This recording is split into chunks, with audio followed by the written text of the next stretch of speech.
Ngày ní cứ chừng ngày trong khỏi và nhóm được khai sơ mà riệp. Hỏi nhóm các bạn ta lên bà sát bà cố nâng bà sát bà con. Hỏi bên nụ phòng này nhóm bạn chụp chùm vui nâng chôn bọt tê pi nét để bạn mau pi bà tê là mong. Hỏi bà quá bạn dây riệp rô bẹ bòn chùm vui nâng ca xa lánh.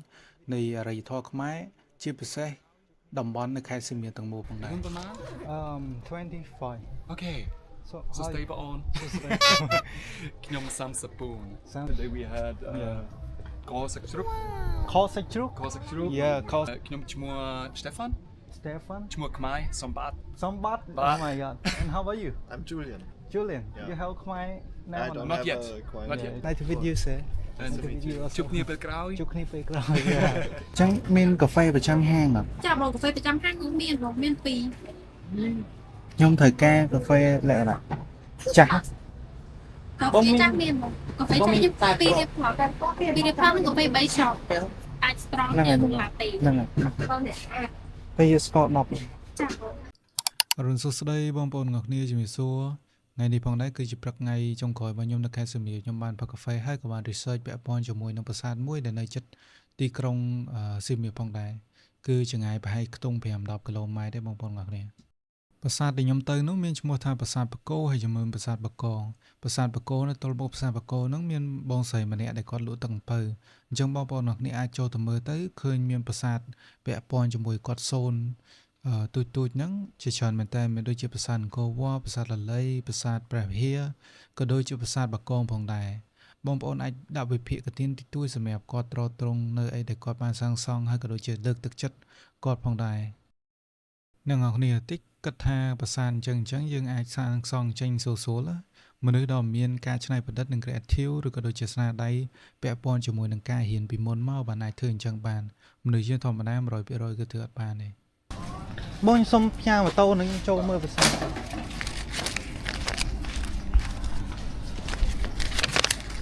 ថាដល់ពីនេះគេថាអូនឯងពីយូ ពេលហ្នឹងថាដើរទៅមុខឯតាតែមានអីឃើញឆ្កែនៅក្រុមតុកមួយដូចឆ្កែខ្ញុំនៅតែមែនតែន shout out to my baby girl ខ្លាកន្លែងដែលខ្ញុំទិញទឹកអំពៅហើយជាមួយនឹងប្រាសាទហ្នឹងគឺទល់មុខគ្នាហើយកន្លែងលក់ទឹកអំពៅបងស្រីហ្នឹងមានប្រាសាទដែលសូនពាក់ព័ន្ធជាមួយប្រាសាទទូចៗអាចចូលមើលបានហើយដាក់វិភាគទានតិចតួចជូនគាត់ទៅអត់អីទេគាត់ឲ្យចូលមើល free ទេគាត់បើកចិត្តទៅលេឲ្យយើងចូលមើលកន្លែងដែលគាត់ដាក់តាំងនៅប្រាសាទដែលគាត់សូនចេញពីដៃគាត់ហ្នឹងហើយជាមួយនឹងប្រាសាទមែនតែនហ្នឹងគឺអត់ឆ្ងាយពីគ្នាបងប្អូនអរគុណគឺទល់មុខគ្នាហ្នឹងហើយចង្ងាយប្រហែលជាខ្ទង់20ម៉ែត្រពីគ្នាគាត់ឆ្លងផ្លូវដល់តែខ្ញុំពិតជាណែនាំបងប្អូនអរគ្នាទៅមើលប្រាសាទទល់មុខហ្នឹងផងហើយក៏ដូចជាការសាងសង់អំពីស្នាដៃរបស់បងស្រីផងប្រាសាទព្រះគោ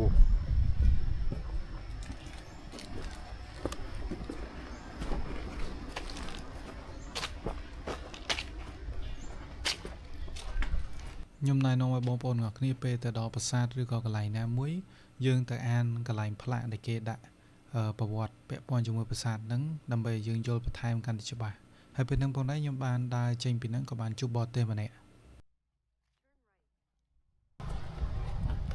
It's good It's good right Yeah, it's nice. There's nobody there, so. Yeah មកដល់ចំណុចនេះផងដែរខ្ញុំសូមរៀបរាប់ពាក់ព័ន្ធជាមួយនឹងប្រវត្តិប្រាសាទព្រះគោដែលមានចម្ងាយមិនឆ្ងាយប៉ុន្មានពីប្រាសាទបាកងដូចតទៅប្រាសាទព្រះគោគឺជាប្រាសាទបុរាណដ៏សំខាន់មួយនៃអាណាចក្រខ្មែរដែលមានទីតាំងស្ថិតនៅតំបន់រលួសខេត្តសៀមរាបប្រាសាទនេះត្រូវបានសាងសង់ឡើងនៅក្នុងឆ្នាំ879នៃគ្រិស្តសករាជដោយព្រះបាទឥន្ទ្រវរ្ម័នទី1ដែលជាព្រះមហាក្សត្រដ៏មានឥទ្ធិពលមួយនៃសម័យដើមអង្គរការសាងសង់ប្រាសាទនេះមានគោលបំណងឧទ្ទិសថ្វាយដល់ព្រះបុព្វបុរសរបស់ព្រះអង្គនិងការបង្ហាញការគោរពប្រតិបត្តិចំពោះសាសនាព្រាហ្មណ៍ជាពិសេសការគោរពព្រះសិវៈឈ្មោះព្រះគោមានប្រភពមកពីរូបចម្លាក់គោនិនដែលជាយានជំនិះរបស់ព្រះសិវៈនៅខាងមុខប្រាសាទមានរូបចម្លាក់គោថ្មធំៗចំនួន3ដែលឈរយាមប្រាសាទយ៉ាងស្ងប់ស្ងាត់និងជានិមិត្តរូបដ៏ល្បីល្បាញរបស់ប្រាសាទនេះរូបគោទាំងនេះមិនត្រឹមតែមានតម្លៃផ្នែកសាសនាប៉ុណ្ណោះទេ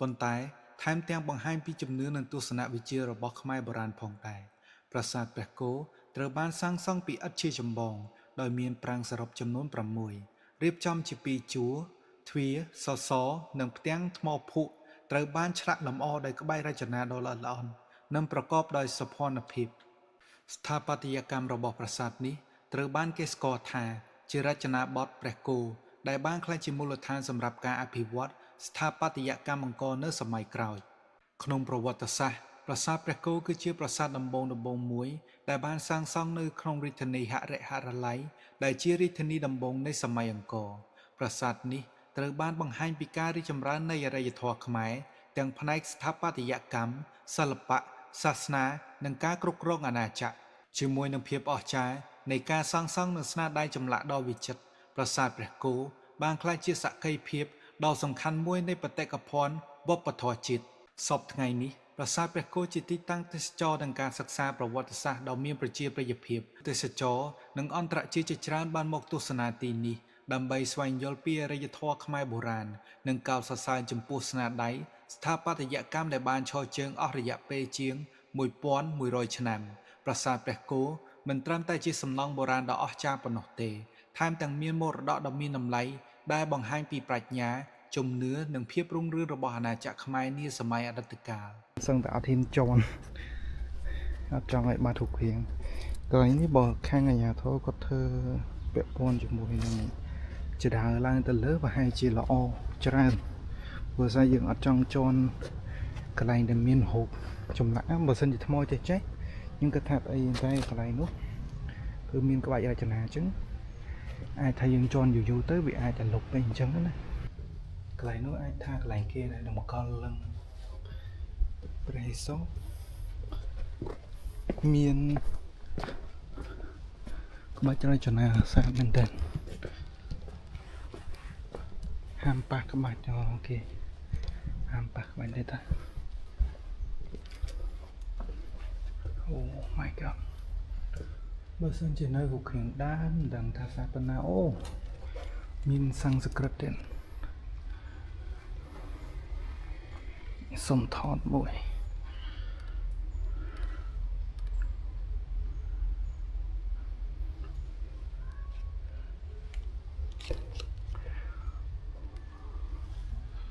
សុំដែរសុំទ្វារមាន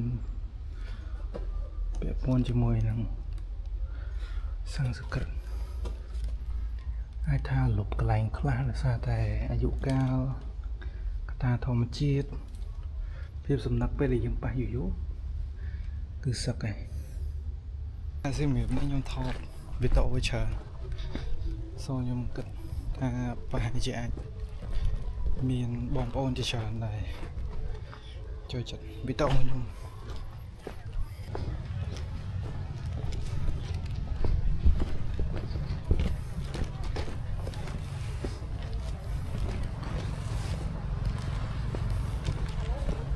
មានបងគាត់មកមើលដែរលើយើងតែទៅវិញទៅភាសាមួយទៀតពេលដែលខ្ញុំចាក់ចេញពីប្រាសាទបកងនោះខ្ញុំបានទៅកាន់ប្រាសាទបកងដែលមានទីតាំងអត់ឆ្ងាយពីគ្នាប្រហែលទេបងប្អូនគេប្រហែលជាខ្ទង់1គីឡូដីប៉ុណ្ណោះបើយើងជិះម៉ូតូខ្ទង់ប្រហែលជា3នាទីណា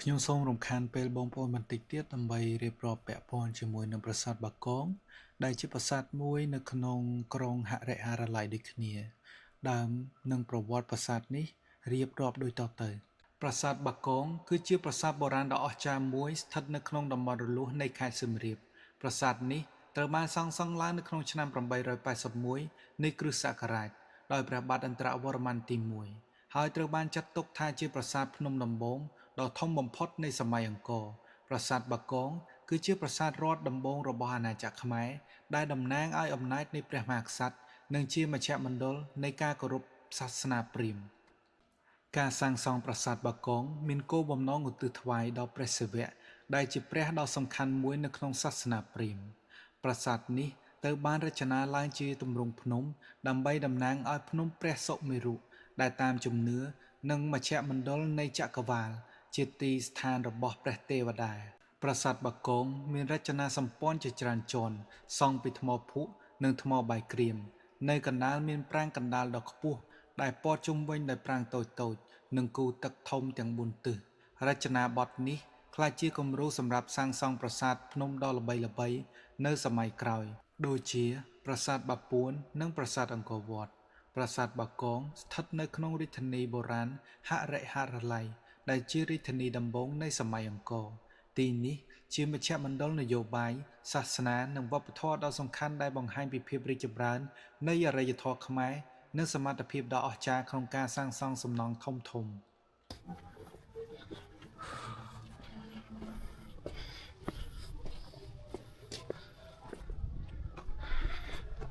ដូនតាខ្មែរធ្វើប្រាសាទស្អាតខ្លាំងល្អ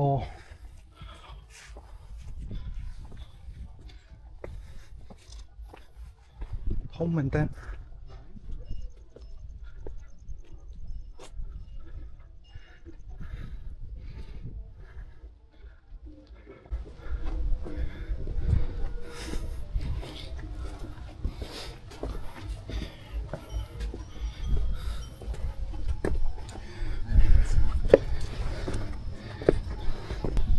It's hot.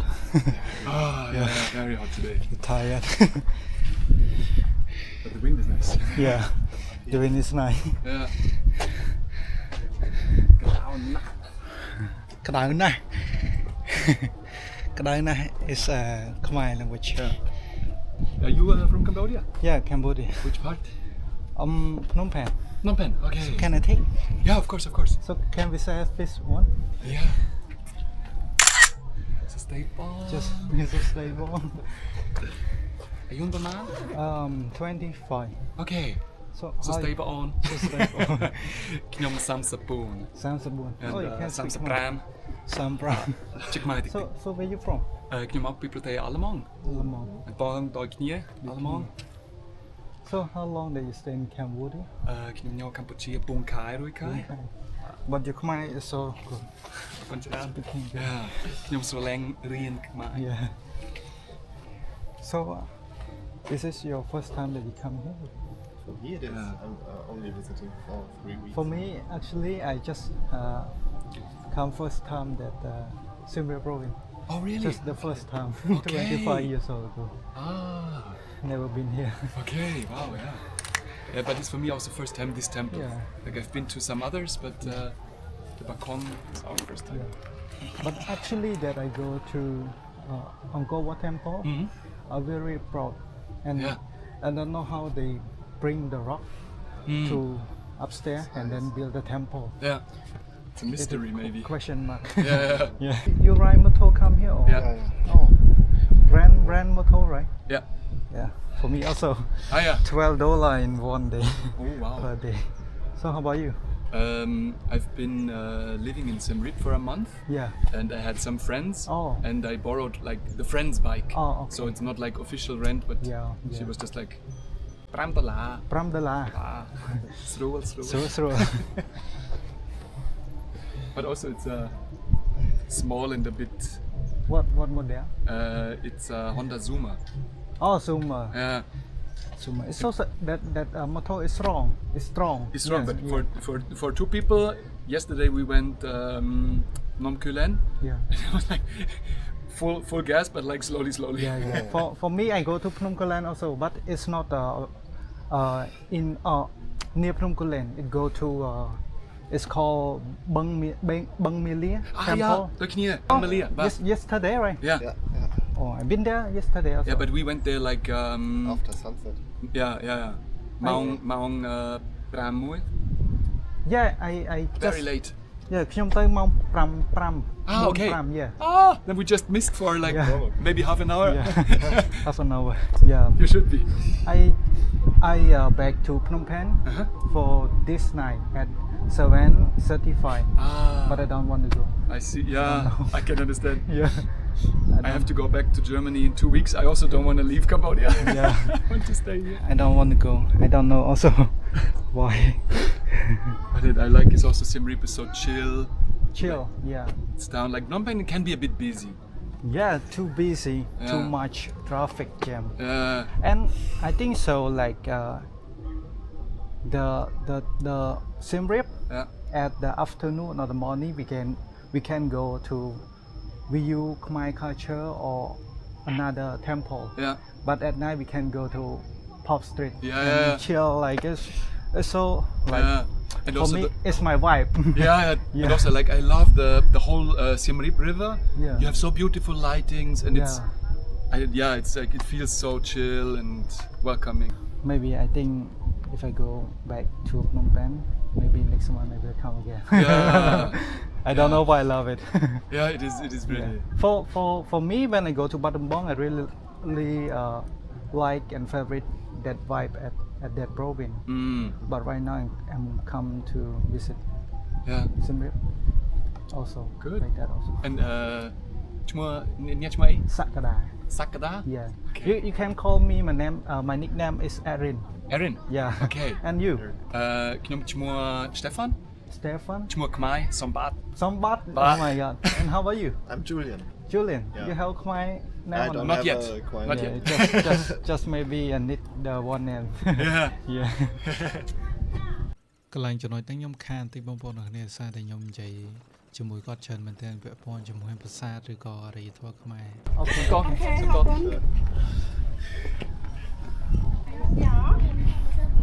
Okay. So you like Khmer culture, right? Yeah, very much. Everything, you know. Yeah. I really enjoy the food. Yeah. Yeah. Oh, food. Yeah. Yesterday we had Yeah. Ko Sakchrup. Khao Sek Chuk. Ko Sakchrup. Yeah, Khao Sek Chuk. That was good for dinner. Yeah, good for dinner. And you eat noodle or Khmer noodle? We had the yellow noodle and katiu. Katil. But we didn't have Short ones, right?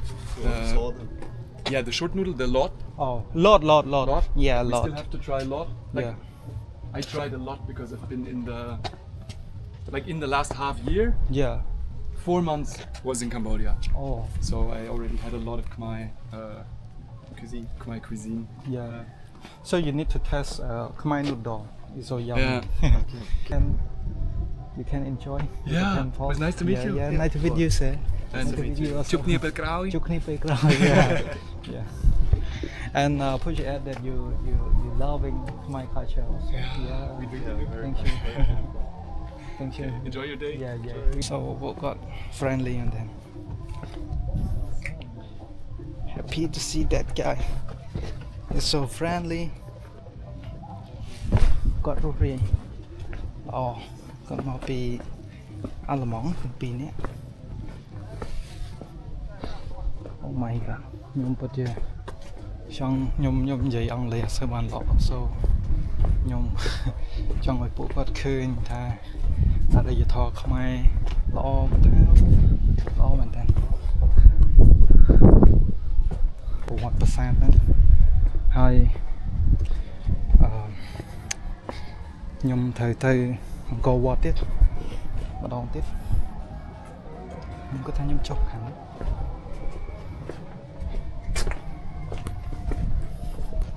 ចរាមួយដែលបុព្វបុរសខ្មែរយើងគាត់កសាងមកគឺធំមែនតើនេះគឺត្រូវការ carefully ប្រុងប្រយ័ត្នចុះទៅក្រោមវិញខ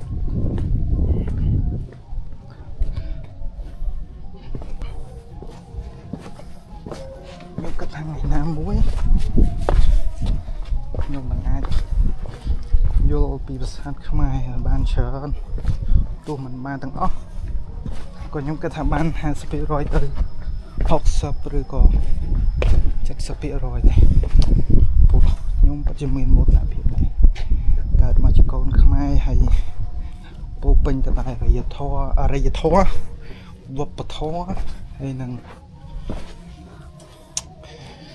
គេហៅថាប្រពៃណី So ខ្ញុំត្រូវចេញពីប្រាសាទបាកងហើយខ្ញុំត្រូវទៅមើលថ្ងៃលិចនៅឯប្រាសាទភ្នំបាខៃខ្ញុំគិតថាខ្ញុំសល់ពេលអាចថា2ឬក៏3ម៉ោងដែលអាចដើរលេងជុំវិញខែសៀមរាបទៀតព្រោះថាតិចខ្ញុំត្រូវទៅបំពេញវិញហើយ So ខ្ញុំអត់តន់ចង់ទៅខ្ញុំអត់សម័យចេញពេលដែលប្រាសាទនឹងទៅធ្វើហើយ មិនដឹងថាជាស្អាតប៉ុណ្ណា It's a good one that I want to see I really love Khmer culture so much It's a good one តត់មកដល់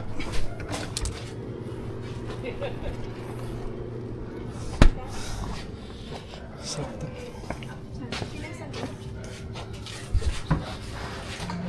អូខេអរគុណច្រើនបងប្អូនទាំងអស់គ្នាដែលចំណាយពេលដ៏មានតម្លៃសម្រាប់តាមដានវីដេអូ vlog ក៏ដូចជាការអធិប្បាយរបស់ខ្ញុំសូមជួយចុច like និងចុច subscribe របស់ខ្ញុំហើយវីដេអូបន្ទាប់នឹងចេញបន្តទៀតនៅខែសីមាថ្ងៃចុងក្រោយរបស់ខ្ញុំអរគុណ